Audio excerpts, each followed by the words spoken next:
नमस्कार दोस्तों। आज जो हमने साइंस वाला पोर्शन था, उस साइंस वाले पोर्शन में मैंने आपको वहाँ पर प्रकाश के बारे में बताया था और प्रकाश के साथ साथ मैंने उसको आपको परावर्तन के बारे में बताया था, परावर्तन के प्रकार बताए थे और परावर्तन के प्रकारों के बाद मैंने आपको वहाँ पर कुछ प्रकाश के आधार पर वस्तुओं का आर पार होने के बारे में कुछ मैंने आपको पारदर्शी, अपारदर्शी और पराभासी वस्तुओं के बारे में बताया था। उसके बाद मैंने वस्तुओं का रंग बताया था। उसी क्रम में आज हम इस चैप्टर को आगे बढ़ाते हुए प्रकाश के अलावा आज हम जो बात करने वाले हैं वो हम बात करेंगे दर्पण की, कि प्रकाश के परावर्तन पर कौन सी युक्ति आधारित है। आप लोगों ने पढ़ लिया होगा कि प्रकाश के परावर्तन के क्या क्या नियम होते हैं। आपतित किरण, परावर्तित किरण और अभिलंब तीनों तल के एक बिंदु पर होते हैं। आपतन कोण का मान परावर्तन कोण के मान के बराबर होता है। ये सारी चीज़ें मैंने आपको बताई थी। यदि कोई प्रकाश किरण 30 डिग्री पर आ रही है तो 30 डिग्री पर ही वापस जाएगी। इसके साथ बताया था मैंने, जब कोई भी स्रोत, कोई भी ऐसा पदार्थ जो प्रकाश उत्पन्न करता है, प्रकाश स्रोत कहलाता है। और प्रकाश स्रोतों के बारे में मैंने फिर आपको बताया था कि प्रकाश स्रोत 3 प्रकार के होते हैं, प्राकृतिक, कृत्रिम और जैव। प्राकृतिक जो प्रकृति में हो, कृत्रिम जो मानव द्वारा बनाए गए, और जैव प्रकाश स्रोत जो जीव उत्पन्न करते हैं। जैसे एकमात्र जीव मैंने आपको बताया था, क्या बताया था, जुगनू, पटल विजन। अब देखिए दर्पण क्या होता है। दर्पण आपने देखा है, हम सभी घरों में मिरर यूज करते हैं। इन मिरर्स में आपने देखा है मिरर्स कई प्रकार के होते हैं। एक मिरर्स के प्रकार में हम आपको बताने वाले हैं कि सबसे पहली बात कि दर्पण होता क्या है। दर्पण क्या है? वो है जिसमें अपना प्रतिबिंब दिखाई दे, वो क्या है, दर्पण। और ना दिखाई देगा तो कुछ नहीं। देखो जैसे दर्पण की यानी कि वह युक्ति, सॉरी, यदि दर्पण किसका बना होता है, कांच का। यदि कांच की पट्टिका के एक भाग पर परावर्तक पदार्थ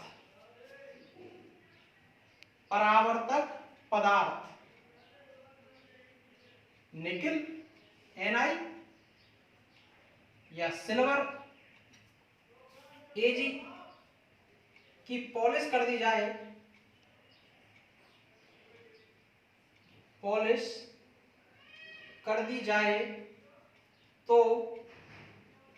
इस प्रकार बनी युक्ति दर्पण कहलाती है।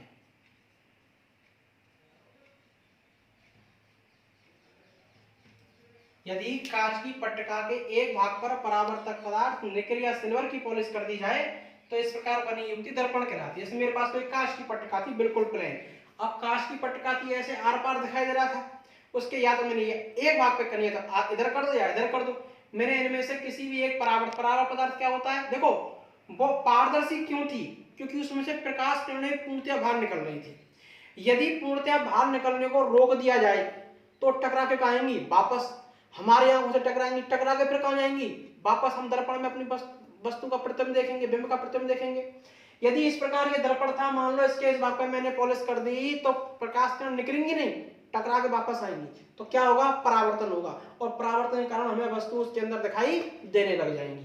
तो कांच की पट्टिका के किसी एक भाग पर या तो निकल की पॉलिश कर दो या सिल्वर की पॉलिश कर दो, इस प्रकार बनी युक्ति क्या कहलाती है, दर्पण कहलाती है। दर्पण किस पर आधारित है, दर्पण किस पर आधारित है, प्रकाश के परावर्तन पर। अब देखो जैसे ये चूचू है, कौन है ये, चूचू। ये चूचू अपना प्रतिबिंब दिखेगा, अरे तो ऐसे ही दिखेगा ये चूचू बड़ा जबरदस्त है। देखो ये ऐसा नहीं है कि ये कुछ स्ट्रक्चर सेम हो गई है कुछ, हाँ ऐसे ही दिखेगा ये। लो इसके पैरों बना देता हूँ, ये लो, ये बाद में बोलो ये बिना पैरों का भूत है। देखो ये रहे पैर इसके, ये पैर बना दी।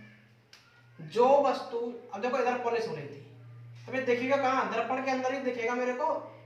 चूचू कौन है, ध्यान रखना, इसका नाम चूचू, तो इसका भी नाम चूचू। ये अपना ही चेहरा देख रहा था इसमें। अब देखो ये दर्पण के सामने था तो ये हो गया बिंब, क्या हो गया, बिंब। और ये जो बना है ये चूचू का क्या बना है, प्रतिबिंब। किसका प्रतिबिंब बना है? ये चूचू का प्रतिबिंब बना है। और चूचू ऐसा था, जब कोई वस्तु दर्पण के सामने होती है वो क्या होती है? बिंब। जो दर्पण में दिखाई होगी वो क्या होगी? प्रतिबिंब। अब देखो दर्पण के प्रकार के बारे में। ये दर्पण के प्रकार कितने प्रकार के होते हैं? अब देखो कांच की पट्टिका हमारे पास दो प्रकार की होगी। कांच की पट्टिका हमारे पास दो प्रकार की होगी, और दो प्रकार की कौन कौन सी होगी? एक तो समतल हो सकते हैं, गोलाकार हो सकती है। तो दर्पण जो है वो दर्पण भी कितने प्रकार के होते हैं? दो प्रकार के। दर्पण कितने प्रकार के? दो प्रकार के। पहला कौन सा? समतल दर्पण। और दूसरा कौन सा? गोलीय दर्पण। पहला कौन सा? समतल दर्पण। दूसरा कौन सा? गोलीय दर्पण। अब ये गोलीय दर्पण दो प्रकार के हो जाएंगे, एक अवतल और दर्पण, और एक उत्तल दर्पण। अवतल अंदर है तल, उत्तल बाहर है तल। जिसका देखो ये परावर्तक पदार्थ की पॉलिश करेंगे तो जो पृष्ठ बना है ये कैसा हो जाएगा? परावर्तक पृष्ठ, जहां से टकरा के आएंगी। जिसका परावर्तक पृष्ठ अंदर की ओर है वो ये, जो बाहर की ओर है वो। तो देखो दर्पण क्या होता है? कांच की पट्टिका के एक भाग पर परावर्तक पदार्थ की पॉलिश कर दी जाए तो इस प्रकार बनी युक्ति दर्पण कहलाती है। दर्पण दो प्रकार के होते हैं, समतल दर्पण और गोलीय दर्पण। फिर गोलीय दर्पण दो प्रकार के होते हैं, पहला है अवतल और दूसरा है उत्तल। अब देखो इनके बारे में हम पढ़ते हैं। अब हम पढ़ने वाले हैं समतल दर्पण, प्लेन मिरर। कौन सा mirror? Plane mirror. Plane mirror देखो क्या होता है प्लेन मिरर। चूचू जबरदस्त है, इसको ध्यान रखना रे, इसको मिटाऊंगा नहीं मैं, ये बड़ा काम करेगा। देखो सिर्फ डेफिनेशन मिटा के डेफिनेशन लगाने वाला। देखो चूचू इज बैक। समतल दर्पण क्या होता है? समतल दर्पण क्या है? देखो कांच की पट्टिका के ऊपर पॉलिश करनी है। यदि हम समतल कांच की पट्टिका पर करेंगे तो क्या बनेगा? समतल दर्पण। और यदि गोलीय कांच की पट्टिका पर करेंगे तो क्या आएगा? गोलीय दर्पण। देखो यदि किसी समतल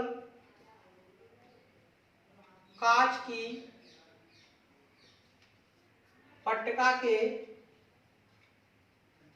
किसी एक यदि किसी समतल कांच की पट्टिका के किसी एक भाग पर परावर्तक पदार्थ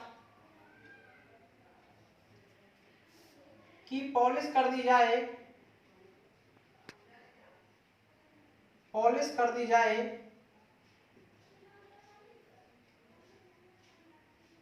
तो इस प्रकार बनी युक्ति समतल दर्पण कहलाती है। समतल दर्पण कहलाती है। ये देखो मेरे पास ये प्लेन मिरर था, समतल कांच की पट्टिका थी, इसकी मैंने परावर्तक भाग पर क्या कर दी? पॉलिश कर दी। तो जो बनी है ये क्या बना है? समतल दर्पण। इस चूंचू किसमें देख रहा है? ये समतल दर्पण में। यदि किसी समतल कांच की पट्टिका के किसी एक भाग पर परावर्तक पदार्थ की पॉलिश कर दी जाए तो इस प्रकार बनी युक्ति समतल दर्पण कहलाती है। ये आपका समतल दर्पण हो गया। अब इसके बाद हमें क्या देखना था कि समतल दर्पण में प्रतिबिंब निर्माण कैसे होता है। समतल ये बिंब हो गया, इसका प्रतिबिंब बनेगा। तो समतल दर्पण में प्रतिबिंब निर्माण, समतल दर्पण में प्रतिबिंब निर्माण कैसे बनता है? समतल दर्पण में प्रतिबिंब देखना। फिर समतल दर्पण से बने प्रतिबिंब की हम विशेषताएं पढ़ेंगे। देखो मान लिया मेरे पास ये ए बी कोई समतल दर्पण है। अब समतल दर्पण है तो कब बनेगा? ये कांच की पट्टिका है तो किसी एक भाग पर पॉलिश, ये लो मैंने इस भाग पर क्या कर दी? इसकी पॉलिश कर दी। तो ए बी क्या बन गई? एक समतल कांच की पट्टिका बन गई। इस दर्पण के सामने कोई बिंदु है P, और यहां पर यह दर्पण के सामने है और कोई व्यक्ति है जो इसको इस दर्पण में इसके प्रतिबिंब को देख रहा है। तो होगा क्या? यहां से प्रकाश कण चलेंगे, ये चलेंगे, और एक कोई यहां से प्रकाश कण चलेंगे। ये दोनों प्रकाश कण जब यहां से चलेंगी तो किससे टकराएंगी? दर्पण से। अब परावर्तक सतह पर क्या, पृष्ठ पर क्या आ रही है? बाहर निकलेंगी नहीं, तो क्या होगा, टकराएंगी। टकरा के क्या होगा, प्रकाश की किरणों का परावर्तन, और परावर्तित होकर ये परावर्तित किरणें कहाँ पहुंचेंगी, जो व्यक्ति देख रहा है उसकी यहाँ नेत्र तक। अब ये नेत्र तक पहुंच गए। अब देखो इसका प्रतिबिंब, ये व्यक्ति इसको नहीं देख रहा है, व्यक्ति इसको दर्पण के अंदर देख रहा है, तो उसे क्या लगता है कि जब ये प्रकाश किरणों को आगे बढ़ाते हैं तो उस व्यक्ति को क्या प्रतीत होता है, ये प्रतीत होता है कि जो वस्तु है इसका प्रतिबिंब कहीं दर्पण के अंदर की ओर बन रहा है। और ये जो प्रकाश किरण थी O और ये प्रकाश किरण थी O डैश, यानी PO और PO डैश दो प्रकाश किरण थी जो मनुष्य दर्पण से टकराकर आगे पहुंची, तो दर्पण जो मनुष्य देख रहा था उसको लगा कि ये कहाँ आ रही है, दर्पण के पीछे किसी हिस्से से आती हुई प्रतीत हो रही है। तो इसका मतलब ये हुआ कि जो समतल दर्पण में प्रतिबिंब बन रहा है ये प्रतीत हो रहा है, और जो प्रतीत जो होता है उसको हम बोलते हैं आभासी। जो प्रतीत होता है उसे क्या बोलते हैं, आभासी। और आभासी प्रतिबिंब हमेशा कैसे होते हैं, सीधे। आभासी प्रतिबिंब हमेशा कैसे होते हैं, सीधे। और वास्तविक जो प्रतिबिंब बनते हैं ऐसा लगेगा हाँ रियल में है, वो हमेशा कैसे होते हैं, उल्टे। तो आभासी जो प्रतिबिंब बनेगा वो कैसा बनेगा, सीधा, और जो वास्तविक बनेगा वह कैसा बनेगा, उल्टा।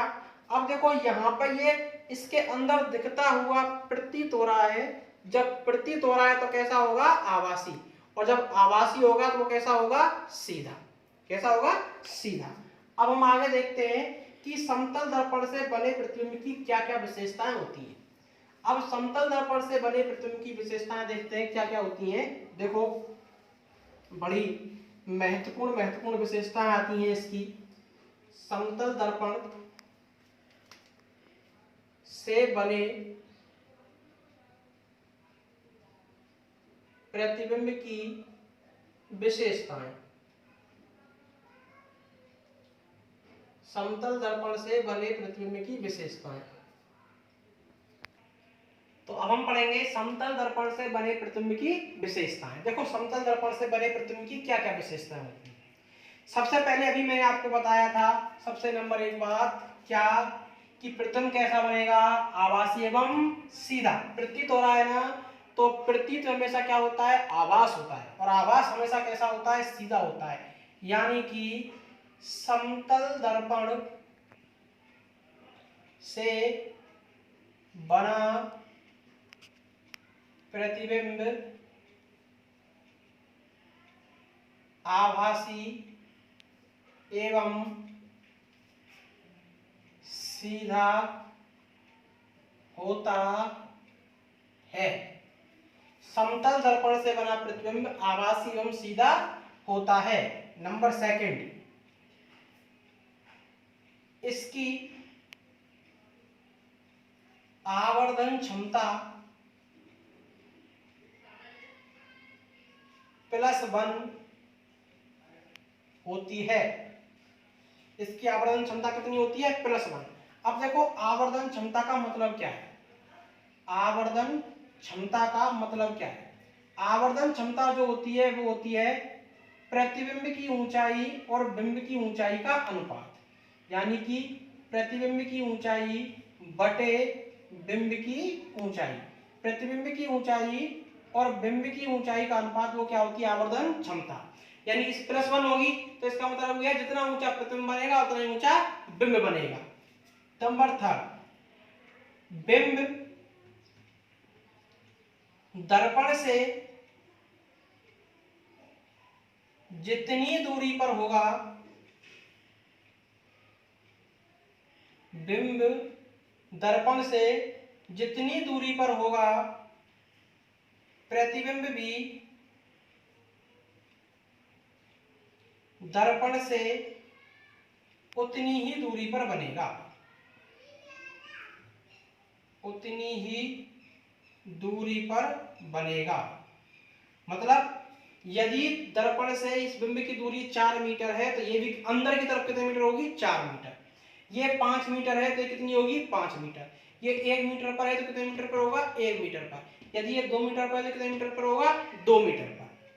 नंबर 4 विशेषता, कि प्रतिबिंब का बिंब का प्रतिबिंब में बायां भाग दायां और दायां भाग बायां दिखाई देता है।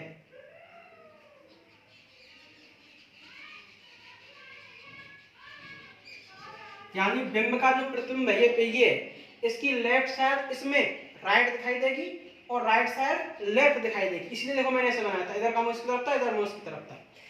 इसमें प्रतिबिंब का बायां भाग दायां और दायां भाग बायां दिखाई देता है। इस घटना को पार्श्व परिवर्तन कहते हैं। इस घटना को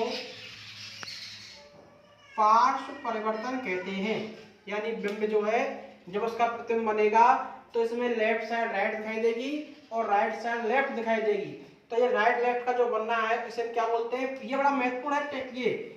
ये पोजीशन बड़ी महत्वपूर्ण होती है। यही क्वेश्चन कई बार पूछा जाता है कि पार्श्व परिवर्तन की घटना किस दर्पण में होती है, तो कौन से दर्पण में होगी, समतल दर्पण में। इसकी आवरण क्षमता कितनी होती है, +1 होती है। और इसमें बना प्रतिबिंब कैसा होता है, आभासी एवं सीधा होता है। अब देखिए नंबर विशेषता 5। अच्छा 5 को थोड़ा हम ऊपर लिखते हैं। आप यहां से लिखते समय आप वीडियो को पॉज करके और वहां से इनको लिख सकते हैं। अब नंबर 5 क्या है,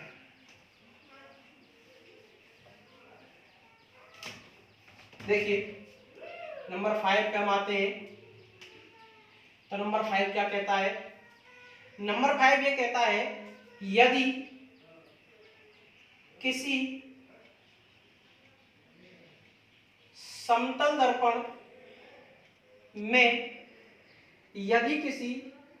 दर्पण में वस्तु का पूर्ण प्रतिबिंब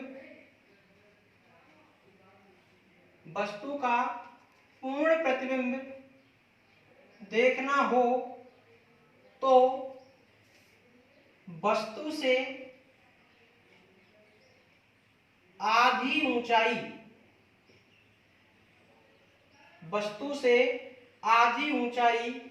के दर्पण की आवश्यकता होगी। यदि हमें किसी वस्तु का पूरा प्रतिबिंब देखना है दर्पण के अंदर, यदि समतल दर्पण में वस्तु का पूरा प्रतिबिंब देखना है दर्पण के अंदर, तो वस्तु से कितनी ऊंचाई के दर्पण की आवश्यकता होगी, आधे की। जैसे मान लो ये चूचू 5 फीट का है, चूचू कितने फीट का है, 5 फीट का, और हमें इस चूचू का पूरा प्रतिबिंब देखना है। तो जब ये 5 फीट का होगा तो दर्पण कितने फीट का लगेगा, 2.5 फीट का, पूरा आ जाएगा 2.5 फीट में। यदि ये 6 फीट का है तो कितना लगेगा, 3 का। यदि ये 8 का है कितने लगेगा, 4 का। ये 12 का कितने लगेगा, 6 का। 14 का है तो 7 का। यानी यदि किसी वस्तु का पूरा प्रतिबिंब देख रहे हैं तो वस्तु की जितनी ऊंचाई है उसका आधा कर दो, उतने ऊंचाई के दर्पण की आवश्यकता होती है, उतने ऊंचाई के समतल दर्पण की आवश्यकता होती है। अब बात आती है गुणधर्म विशेषता नंबर 6 की। देखो यदि कोई वस्तु समतल दर्पण की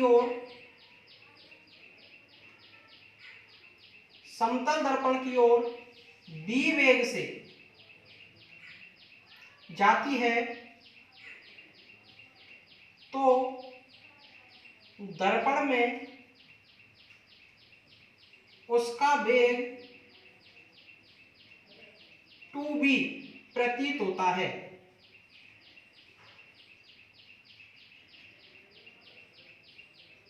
यदि कोई वस्तु समतल दर्पण की ओर b वेग से जा रही है तो दर्पण में उसका वेग क्या प्रतीत होगा, 2b।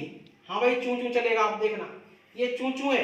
अगर ये चूं चूं दर्पण की ओर 4 मीटर प्रति सेकंड के वेग से जाता है तो ये इधर आता हुआ कितने मीटर प्रति सेकंड दिखाई देगा, 8 मीटर प्रति सेकंड का वेग लगेगा। ऐसा लगेगा कि ये आ रहा है दोगुने वेग से। यदि आप इसकी तरफ 2 मीटर प्रति सेकंड के वेग से जाओगे तो इसमें कितना लगेगा, 4 मीटर प्रति सेकंड की वेग से आता हुआ लगेगा। यदि ये चूं चूं इसमें 3 मीटर प्रति सेकंड के वेग से जाए तो इसमें कितना लगेगा कि मान लो 6 मीटर प्रति सेकंड के वेग से चल रहा हो। यानी कि यदि ये जितना आप दर्पण की तरफ कितने खिसकोगे उतने दुगने वेग से आते हुए इसमें प्रतीत होंगे। नंबर 7, यदि आपतित किरण को थीटा कोण पर घुमा दिया जाए तो दर्पण में 2 थीटा कोण से घूमती हुई प्रतीत होगी। देखो जैसे दर्पण है, ये वाला कोई दर्पण है, समतल दर्पण। यदि मैं इस पे ऐसे इसको तरंगों को रखूं मैं स्थिर, इस किरण के वेग को क्या कर लूं स्थिर, और दर्पण को घुमाऊं ऐसे थीटा कोण पे घुमा दूं तो क्या होगा, ये किरण हमें कितने थीटा से घूमती प्रतीत होगी, 2 थीटा के कोण से घूमती हुई प्रतीत होती है। तो ये थी आपके समतल दर्पण। हाँ, एक और लास्ट, यदि प्रतिबिंबों की संख्या निकालनी हो कि समतल दर्पण में कितने प्रतिबिंब बनेंगे, यदि प्रतिबिंबों की संख्या निकालनी हो तो क्या फॉर्मूला होगा, 360 बटे थीटा माइनस 1। हमेशा ये पूर्णांक, जैसे किसी आया 6.1 तो इसको मान लेंगे 7, ये आया 7.2 तो इसको मान लेंगे 8, पॉइंट बनी आएंगे। प्रतिबिंब संख्या कितनी आएगी, क्या फॉर्मूला होता है प्रतिबिंब संख्या निकालने के लिए, 360 बटे थीटा माइनस 1। देखो जैसे मान लिया, मैं आपको निकाल के दिखाता हूं, मैं अब आपको यहाँ पे ये निकाल के दिखाता हूं कैसे निकालते हैं। देखो जैसे मान लिया 2 समतल दर्पण परस्पर 90 डिग्री पर है, तो अब देखो ये 90 डिग्री पर है तो कितनी संख्या आ जाएगी यहाँ पे, 360 बटे 90 माइनस 1, कितनी बार कट गया, 4 बार, कितना बच गया, 3। तो जब दो समतल दर्पण 90 डिग्री पर होंगे तो कितने प्रतिबिंब बनेंगे उनके, उस वस्तु के 3, कितने बनेंगे, 3। मान लो ये परस्पर समांतर रखे हों, परस्पर समांतर रखे, आप जानते हो जब ये परस्पर समांतर होंगे तो थीटा का मान कितना होगा, 0, तो प्रतिबिंब बराबर कितने आएंगे, अनंत, क्योंकि आप 0 का भाग 360 में देंगे, अनंत में से 1 जाएगा तो कुछ नहीं, 2 करोड़ में से मैंने पैसे निकाल लिए, क्या फर्क पड़ेगा रे। अब देखो अनंत, कितने प्रतिबिंब बनेंगे, अनंत। यदि ये 60 डिग्री पर हो तो क्या होगा, n बराबर 360 बटे 60 माइनस 1, कितना हो गया, n बराबर 6 माइनस 1, तो n बराबर क्या आ गया, 5। तो कितने प्रतिबिंब बनेंगे इसके, 5। यदि आपसे बोल दिया कि 50, कितना ले लें हम, कोई पॉइंट वाला संख्या देख लें, चलो छोड़ो, कितने प्रतिबिंब बनेंगे, 5। यदि ये 5.2 आंसर आएगा आप कितना मान लोगे उसको, 6। यदि 6.3 आया उसको कितना मान लोगे, 7। हमेशा जब प्रतिबिंबों की संख्या वो किस में आएगी, पूर्णांक में आएगी, जो प्रतिबिंबों की संख्या वो हमेशा किस में आएगी, पूर्णांक में आएगी। तो ये थी आपके समतल दर्पण से बने प्रतिबिंब की विशेषताएं। अब देखिए आगे, समतल दर्पण से बने प्रतिबिंब की विशेषताएं अभी आपने देखी। अब हम पढ़ते हैं समतल दर्पण से बने, समतल दर्पण के उपयोग कहाँ होते हैं। देखो आप सब जानते हैं, ये तो ग्लास वगैरह में, मिरर वगैरह आप जो सामान यूज करते हैं उन सब में प्रिलिमिनरी होता है, लेकिन इसके अलावा 2 बड़े उपयोग हैं। एक तो है इसका बहुरूपदर्शी और एक होता है इसका परिदर्शी। एक तो होता है बहुरूपदर्शी और एक होता है पारदर्शी। सर्कस में कई सारे प्रतिबिंब दिखाई देते हैं। देखो इसमें क्या होता है बहुरूपदर्शी में, कि 3 समान लंबाई व चौड़ाई के आयताकार दर्पण लेते हैं। 3 कितने होते हैं, 3 दर्पण होते हैं, 3 समान लंबाई व चौड़ाई के आयताकार दर्पण लगे होते हैं। इनमें 2 दर्पणों के मध्य 60 डिग्री का कोण होता है।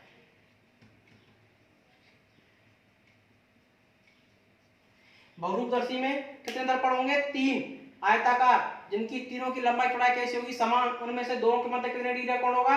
60 डिग्री का। 2 60 डिग्री पे, ये दो वाले 60 डिग्री पे।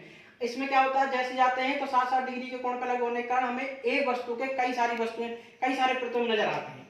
ये पारदर्शी क्या होता है? इसमें दो समतल दर्पण के मध्य 45 डिग्री का कोण होता है। युद्ध के समय दुश्मन सैनिकों की स्थिति पता करने के लिए पारदर्शी का उपयोग होता है। इसी के साथ साथ पनडुब्बी और जहाजों में भी ये पारदर्शी का उपयोग होता है। अब देखिए, यहां पर आपका समतल दर्पण कंप्लीट होता है। नेक्स्ट वीडियो में हम बात करेंगे गोलीय दर्पण के बारे में। गोलीय दर्पण के बारे में नेक्स्ट वीडियो में बात करेंगे। आज हमने बात की दर्पण, समतल दर्पण। इससे पहले आपने प्रकाश का परावर्तन, प्रकाश के गुणधर्म, परावर्तन के नियम, ये सारी चीजें पढ़ ली थी। अब इसके बाद आपने पढ़ा फिर समतल दर्पण, समतल दर्पण से बने प्रतिबिंब की विशेषताएं, समतल दर्पण के उपयोग, समतल दर्पण से प्रतिबिंब निर्माण, और कल जो हम पढ़ेंगे नेक्स्ट वीडियो में वो क्या आएगा? गोलीय दर्पण। इसी वीडियो को आप अधिक से अधिक शेयर, सब्सक्राइब और लाइक कीजिए। जितना हो सकता है उतना कीजिए आप। ठीक।